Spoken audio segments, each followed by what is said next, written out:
Hi folks, this is the first in a series of videos I'm going to be putting together showing how I put together a small addition to the fish tanks that are in this house. So first of all, the plan was to utilize the space that I have in my basement, currently dedicated to being a workshop, to include a few tanks that I'll be using to try and breed ottos. What I've been finding is that breeding them in community tanks, though successful, has not been the best method of making sure that the fry survive. So I'll be setting up a few smaller tanks in order to give them their own place to live, and we'll see how that goes. So some of the challenges have been the fact that unfortunately down in the basement we have carpet. So I haven't quite convinced my wife yet that the carpet needs to go, so we'll do our best for the moment. And the other concern is that this isn't the only use for this room at the moment. So we're in a little bungalow right now. It's just my wife and I, but as you can see on the wall here, there's a whole bunch of leatherworking tools. As you can see in there, there's a few extra tools. There's a few a few rolls for storing leather. My wife and I ride horses, and I build saddles, so I do need to keep some space for that. So just to give you a bit of a lay of the land, if I move over into here, which is very dark, I do have the advantage of having the bathroom next door, and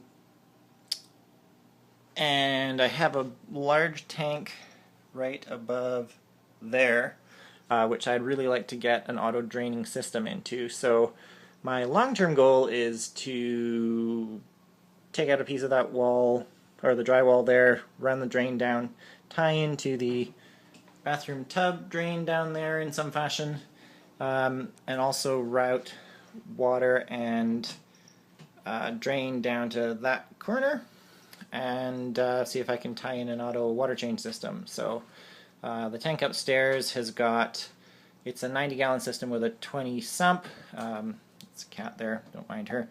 That has one line leading from a reverse osmosis unit mounted under the kitchen sink, and another line that uses a return pump to pump into the kitchen drain, which is great, so no more buckets, but it does and can overflow if I forget to turn it off and leave the house without waiting for my alarm to go off telling me that I'm refilling it. So the goal would eventually be to have a small tote of water somewhere in that corner, feed a rack that I'll be building against this wall here. So we'll see how it goes. The goal at the moment is to do a couple of 20 highs, a couple of 20 longs, and a couple of 10 gallons on the end of each of those. So I've got a few theories on how best to be breeding ottos, and eventually what I want to be doing is sharing some of the water between those two tanks, with the option of co-spawning cories or something of that nature, having the water drain during changes from the cory tank into the otto tank, and then out from that point. So we'll see how that progresses. We'll see what it actually ends up shaping up being. So I'm going to be doing all my racks out of lumber. You can see the pre-cut kits of lumber here that I've been putting together over the last couple of days. Those will be put together in a way that is ridiculously over-designed, but at least makes me feel comfortable that things are going to be okay. And it also needs to be portable, just in case I lose access to this room and I need to move them out. So I can't build anything to be permanently tied into the walls, rack-wise, and I'd eventually like to be able to move them out so I can potentially pull up the carpet and leave that on bare wood, but we'll see how it goes. So bear with me, I will be putting that together in the next wee while, and I'll let you know how it works out.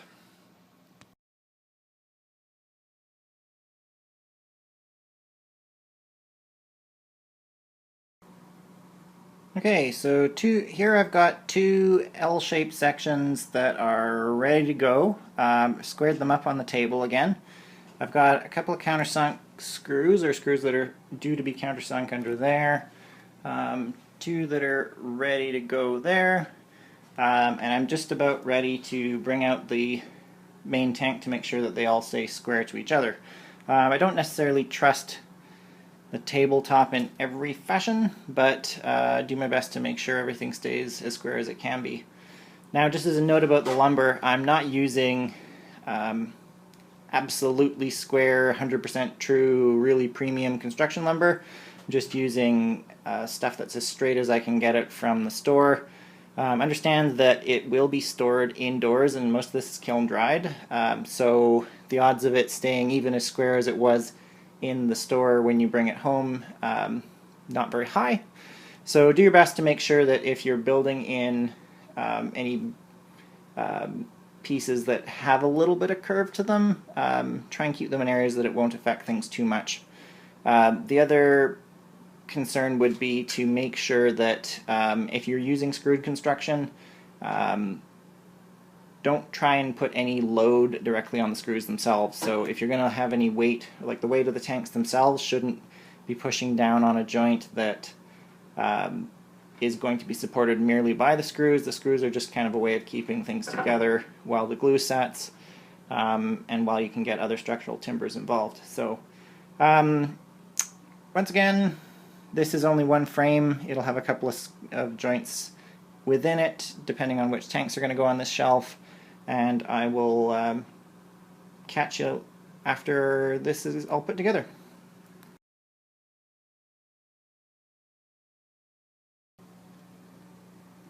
Okay, so here you can see the first frame committed and squared up. You can kind of get a feel for what I'm trying to accomplish with a 20 high right next to a 20 long. Eventually both of these tanks will be drilled in the back for auto water changes. And what I'll do is I'll actually put the auto water change in the back right corner of the top tank there, and a line in the top left corner here which can drain into this tank down there. So both tanks top right will be a drain, both tanks top left will be kind of an input or a cross connect. Just one of the things that I've noticed in studying spawning reports for Cories is that, or sorry, for autos, is that generally they will co-spawn, or they will actually spawn subsequent to something like a Cory or a Guppy or a live bearer in the same tank having spawned. So my theory is that at least some of the species will respond to hormonal triggers in the water in addition to environmental cues and being able to provide the nutrition that's required for the future fry. So anyway, if it doesn't work out, I can always cap those off, but at the moment I'm going to have it set up like that, where I can keep some of the larger Cories. I've kept pygmy Cories and autos in the same tank without a problem, but what I'd like to do is maybe get a spawning colony of the Broca splendens I've got going upstairs. The bigger Cories perhaps having a little bit more of an influence on the water conditions. So anyway, we'll respond back afterwards when I've got the frames all put together and I'm ready to put the vertical members in, but you can kind of see the direction we're heading in so far. So here we go on the initial completion of the tank surfaces. So I've got 4 of them together. I'm planning on doing bottom row as a base, 2 middle tiers holding tanks, and then it's overkill to have a 3rd row made out of 2x4s, but the top surface will contain things like air lines for a shared air system, potentially some water fill lines, planning on potentially running both an RO line and a separate tap water line around here. We've got very, very hard water here, and generally I like keeping soft water species, of which autos are one of those. So I'm going to experiment with different blends of RO and tap water, potentially raising fry in slightly harder water after getting them to breed in softer water. It really depends on how the project goes, but by running 2 different separate water lines, it gives me a bit more flexibility in terms of how I feed things. So basically the plan here is what I've done is I've gone through, and because the lumber is not 100% uniform. There's only one surface of each of these platforms that's actually true and square. So I've marked that on each of the legs in pencil. I don't know if you can see that there, but it just says tank surface. That's just a reminder to me to make sure that those are pointed upwards. Next step will be getting the spacing the way that I want it. I've got 4 segments out of here that are cut to 95 inches, which is about as high as I can go in this room. That will let me still run overhead lights on tanks and get enough spacing to have a lot of clearance between the rows. Now, I mean, I could try and fit 3 rows of tanks in. I'm not really interested in maximizing that. It really is more important, I've learned, running sumps and tanks to have access to clean them out and to capture fish and to do all that kind of good stuff, and I don't want to be smashing lights and bonking heads and that sort of thing. So that's the plan right now. So we're through initial construction. I've got center braces in all of them just to prevent things from walking away, and gotta install some outer braces here to get things level before we put in the structure members. So stay tuned for the next update, and I'll check in when that's ready.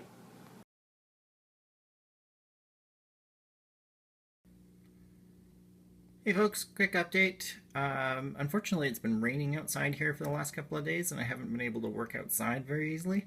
So I decided to make things incredibly complicated and start to assemble the uprights inside.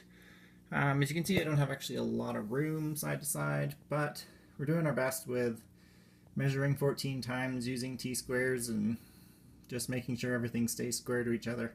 Now I'll obviously make sure once it's kind of tacked together with a couple of screws that things stay square, but for the most part this is how the first stage has gone. So I assembled it lying flat down with those 3 vertical upright, or the things that are upright right now on that bench, and then rotated at 90 degrees in order to get the second cross member on there. So making things as difficult as possible, but we're getting them done. Okay, so got everything squared up again. Just as a heads up to explain what's going on here, the reason I'm tacking these boards to the outside of the frames right now is just because they'll be used purely to get things into alignment. This would not be how I would actually support any weight on these members, because as you can see right in that joint there, it's actually would be supporting the weight of the tanks on the screws, and that's not something I'm prepared to do. So eventually what we'll be doing is installing extra wood braces that are between the frames, and that will actually put the wood in compression, and which would mean it's using the wood to its maximum strength. So afterwards you could either remove the outside frames or leave them in place or whatever you want to do with them. So just as a quick heads up of what's happening here, after everything's put together in square, then I'll be either lugging this thing outside, or I'll be bringing the frames down or the braces down and installing them here. So anyway, progress continues.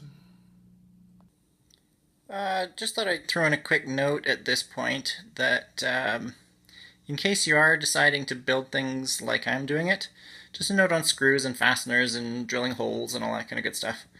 Because we're installing a lot of screws that are very close to the corners of the wood, or that would potentially split the wood if you just were to drive a screw right in there, I always recommend pre-drilling these. There's times where you want to have your drill bit that so that the screws threads are actually biting into both members. So if we're screwing this member into the end of this one down here, there'd be times where you'd want to bite into both these two, or this one up here and the one down below, and others where if you actually drill the holes a little bit, or the pilot holes a little bit larger in diameter, by having the screw float here, it helps cinch things down against the joint a little bit better. Because I'm not actually putting any significant stress, and certainly not any of the tank stress on these joints, I certainly don't mind doing that because it makes things easier to assemble. though I glued some of the frame joints, these sort of bracing or alignment joints, I'm not actually gluing any of these because I haven't decided yet whether I'm going to leave these in place or pull them out after we're all done. So as long as you've got a good depth of thread, I like to leave at least 3/4 of an inch or an inch of screw that is actually biting into the wood. So the screw thread after here is what we really care about. This stuff in here isn't really doing very much. It's when it's biting into the end here as we're screwing it on at the end. That's what's actually providing any sort of strength. And on a good drill, you'll actually be able to sink the screw into here. So though it might not look like you have quite enough here, as it's sinking in by a 1/2 inch or so, everything's good. Because we're not building display grade furniture here, I don't worry about filling any holes or anything like that, so I don't mind screwing things a little bit deeper than I would otherwise. So just as a hint, if you're more worried about alignment, over drilling the holes here and then cinching them into the end might be an option for you. If you're really worried about strength, you can go in and glue all these holes and make sure everything's as super tight as it can be, but again, we're building display racks for the basement, or aquarium racks for the basement, and not a display rack for kind of the living room area. So hopefully that's helpful for somebody.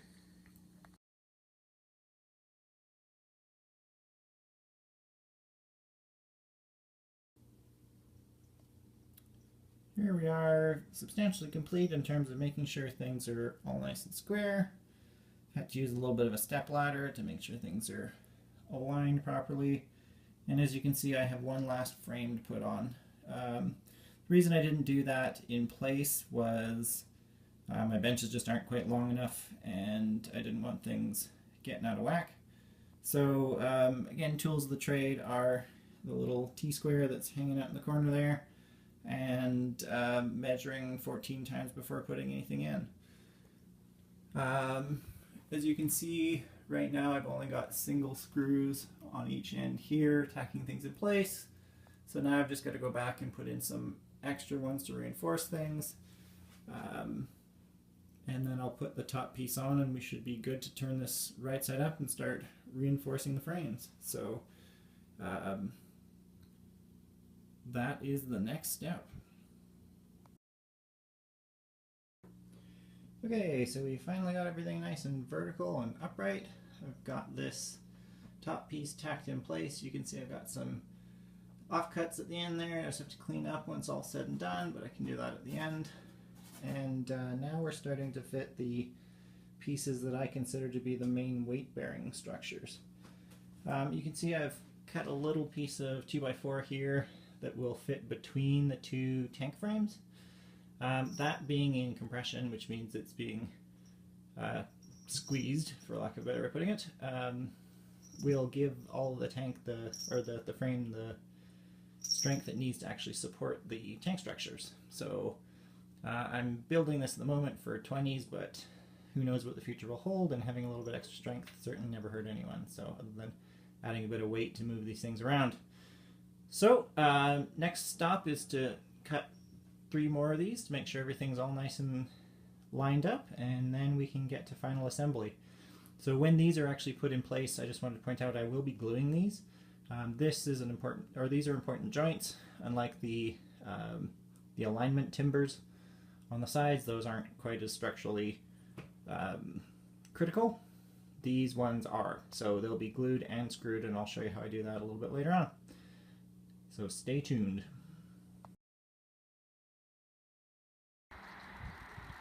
Probably something I should have mentioned before, but this is the saw I'm using for all the cuts in this project. It's a Delta mitre saw that I actually inherited from a family member. It's been absolutely incredible for making sure everything's all set up properly and square.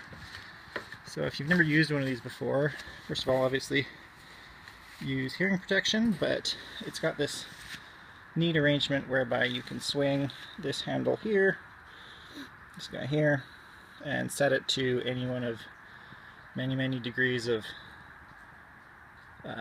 difference on between the cut angle and the piece of wood. So you block everything against the guides here, and then you pull down to cut. So whatever you've got set in here, compared against how firmly you're pressing it against there, making sure to keep your fingers out of the way. That's the way this saw works. So nice and handy to use, relatively inexpensive if you have to buy it new, and invaluable. You could do this project with a handsaw, but it would take a lot longer. Okay, so putting in the last braces. What I've done here is I've added the piece, the short vertical piece between the two tank supporting segments. That's glued in place. You can see a little bit of glue squeezing out the edge there, which we can clean up pretty easily. And I've actually tacked it in place with a single screw coming in right here in the middle. And then I just thought I'd point out the other screws that are going to get put in place. So I can't always nail, or I can't always screw in from this side, and it would take a really long screw to get all the way through that. So what I'm doing is I'm putting in screws from the side, one at an angle and one just coming in perpendicular. That should hopefully keep things in place. The glue bond here will hold this in place for the most part anyway, but I'm a bit of a belt and suspenders kind of guy. So just make sure you miss any of the existing screws. So any of those, anything coming in that side, it may not look like it's going to make it, but that one actually will. And that's pretty much good to go at that point. So by cutting each one of these pieces, these vertical pieces here, identically on the miter saw, you'll make sure that you've got everything squared up. So feel free to back the screws that are holding this out if you're a little bit off of kilter, and use your verticals to make sure things are square. So next update after this will probably show the finished product, and we'll be pretty much good to go from there. So here we go. The final braces are in place. You can see that everything's all lined up now. I have tested it with a couple of tanks that I've got here ready to go. Everything is nice and plumb and square, and the tanks don't rock at all, which is very encouraging to see. And everything should work pretty well. Just to kind of bring you around the edge here for a second. Not sure how well you're going to see it, but these screws here that hold, they're kind of the original screws that held this piece on, or the corresponding piece down below there. What I ended up doing was I ended up backing those off. I made sure that the pieces of wood that hold the vertical braces were exactly to the millimeter the same length. I made sure that the end pieces here, these pieces were exactly the same height, and then I ended up essentially removing the cross members from the frame, adding in the uprights, and then gluing and screwing things back together, and it ended up coming out perfectly square. So yay for dimensional lumber that is dimensional, and for a stand build that seems to have turned out pretty well so far. So in terms of what's left to do, you can see there at the top I've still got some offcuts to make, and I've got to secure the upper frame in place. I'm not going to be doing braces between the middle frame and the upper frame because obviously with absolutely zero clearance there's not going to be any tanks up there, so all that's going to be up there is things like water pipes, lights, brine shrimp, hatcheries, whatever I choose to put up there. So that's the last thing that needs to happen, but I think we're done for the day here, so we'll check back when things are 100% done. And there we go, that's the finished product. So everything's tied in properly now. Tanks have been test fit and everything seems perfectly level, not a rock in the tanks at all. Everything's pretty much tied together and trimmed down as much as I'm going to bother doing for now. Enough room below there for another set of tanks, enough room at the bottom for storage. I don't think I'm going to put a set of tanks down there because I don't really love working on the floor, and I have cats that like to investigate things. So that's about it. So maybe a couple of closing remarks. These, while not terribly labor intensive to build, it was probably, I would guess, 4 or 5 hours worth of work over the course of a weekend. Still quite a bit more labor intensive than something like a cinder block stand. I'd really recommend, if you're interested in those, going over to Aquarium Co Op and searching for Corey's amazing series on building out a fish room. You'll get all kinds of great ideas on how to build cinder block stands for a lot less work than this. The only advantage that these might have would be that they're 100% customizable to exactly the length you want, and at least for me, they're quite a bit cheaper. Corey seems to be able to get cinder blocks for $1.50 or a couple bucks each. The cheapest I could find them without going to a demolition site or something like that was $5 a piece or $4.50 each, and they weren't exactly the proportions that I was looking for, and on carpet they just weren't going to work. So that's why I went with these. This also gives me the ability to mount all the air lines, all the water lines, all the drain lines to the stands, have everything completely self-contained and sort of modular without actually tying into this room. The only connection I'm going to make is I'll probably tie at the very top a couple of screws just into a stud, just so the tank, just the whole setup doesn't keel over. Beyond that, we're pretty much good to go. So I'm not going to get into the whole debate about whether this is earthquake proof. In Calgary, here where we live, it's just not an issue. We've never had, to my knowledge, an earthquake here. None of our stuff is built to earthquake code. Feel free to do any research on that issue that you want, if that's applicable to you, but not for me, so I'm not going to weigh in on that debate. So feel free to check in a little bit later when I put together a couple of videos on how I tie everything together, how I get the plumbing arranged, how I run water, drain, and airlines, and we'll see how things work out. I'll probably start this going in the near future. I've got a couple of projects that are all tied into each other. I've got a 90-gallon system upstairs that I'm building a new stand for. Need to drain that tank in order to move it, so the fish have got to go somewhere. They'll probably go here, and then some of the plants will come into these tanks, some of the plants will go into my goldfish tank, and then that gives me the ability to redo that tank upstairs, which I'll probably feature in a future video. So for now, this is my auto breeding setup, and thanks for making it this far if you have. Welcome feedback of any description below, and please let me know if there's any questions you have. Thanks very much, and we'll talk to you later.